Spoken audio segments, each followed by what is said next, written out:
World war 2 अपने पूरे अरूज पर थी। उस वक्त तक अमेरिका इस जंग में न्यूट्रल था।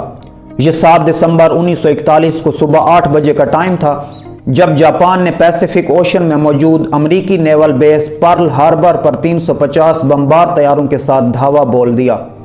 अमेरिकी फौजी जो कि इस अचानक हमले के लिए बिल्कुल भी तैयार नहीं थे, उन पर तो जैसे कयामत ही टूट पड़ी थी। जापानी तैयारों में समंदर में मौजूद अमेरिकी नेवल बेस पर्ल हार्बर पर गोलों की बरसात कर दी थी। यह हमला 45 मिनट तक जारी रहा। बेशुमार अमेरिकी नेवी के एहलकार इस हमले में मारे गए जबकि मुतअद्दिद जख्मी हो गए। इसके बाद ये तैयारे वापस चले गए, गोया हमला खत्म हो गया।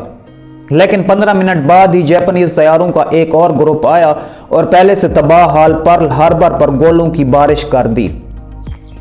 1 घंटा और 45 मिनट जारी रहने वाले इस हमले में जापान का पलड़ा भारी रहा। इस जापानी हमले में अमेरिकी नेवी के 20 वेसल्स, 8 बैटलशिप्स और 300 प्लेन्स खड़े खड़े नाकारा बना दिए गए। इसी पर्ल हार्बर की एक बैटलशिप में अफ्रीकी अमेरिकन बावर्ची डोरिस मिलर भी मौजूद थे। हमले के वक्त ये नेवी अफसरान के नाश्ते से फारिग होकर लॉन्ड्री का काम करने में मसरूफ था कि उसने खतरे के सायरन की आवाज़ सुनी। वो भी सूरत हाल को समझने की कोशिश ही कर रहा था कि एक जापानी टारपेडो मिसाइल उनकी बैटलशिप पर आ लगा, जिससे बैटलशिप के कैप्टन समेत मुतअद्दिद अफसरान जख्मी हो गए।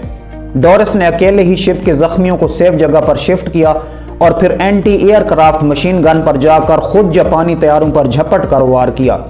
डोरिस ने बगैर किसी तरबियत और ट्रेनिंग के जापान के 6 बमबार तैयारे मार गिराए, जबकि इस हमले में जापान ने टोटल 29 तैयारे खोए थे। यूं डोरिस मिलर वो पहला अफ्रीकी अमेरिकन बन गया जिसे बाद में नेवी क्रॉस दिया गया। ये अवार्ड यूएस नेवी का सबसे बड़ा, जबकि यूएस ऑनर अवार्ड के बाद अमेरिका का दूसरा सबसे बड़ा कौमी अवार्ड है। यूं जापान के इस हमले के जवाबी हीरो अमेरिकी नेवल बेस के बावर्ची डोरिस मिलर ठहरे, जो कि अमेरिका का दूसरा सबसे बड़ा अवार्ड हासिल करने वाले पहले अफ्रीकी अमेरिकन थे।